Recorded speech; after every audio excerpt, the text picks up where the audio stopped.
Seorang calon pengantin pria di Palembang dibacok saat akan melangsungkan prosesi ijab kabul sekaligus resepsi di Jalan Panca Usaha, Kecamatan Seberang Ulu 1, Palembang, Minggu, 11 Mei 2025. Dari video yang viral di media sosial Instagram, terlihat saat kejadian korban baru saja turun dari sebuah mobil warna merah diiringi keluarganya.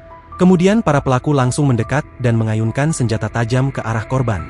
Korban seketika lari dari mobil dan menjauh. Namun para pelaku tetap mengejar korban yang bernama Ahmad Anda, 30, yang masih mengenakan pakaian adat. Sontak peristiwa itu membuat semua tamu undangan dan keluarga teriak. Terdengar pula suara tembakan pada video tersebut. Dari informasi beredar, pelaku pembacokan berjumlah lebih dari 3 orang. Aidil, calon kakak ipar korban mengatakan, peristiwa itu terjadi sekitar pukul 9 waktu Indonesia Barat.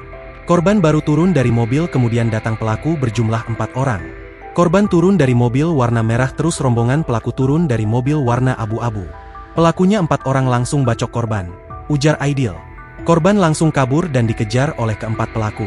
Bahkan satu di antaranya membawa pistol. Saya dengar ada 2 kali tembakan tadi. Korban dibacok di tangan dan kaki, selebihnya saya tidak lihat waktu mereka kejar-kejaran, katanya. Kini korban telah dibawa ke Rumah Sakit Bari untuk mendapatkan perawatan. Kapolsek Seberang Ulu 1, AKP Heri mengatakan saat ini pihaknya bersama Satreskrim Polrestabes Palembang sedang melakukan penyelidikan terkait peristiwa tersebut. Kami mengamankan mobil yang diduga digunakan oleh pelaku. Di dalamnya ada sarung senjata tajam dan 1 senjata tajam, kata Heri.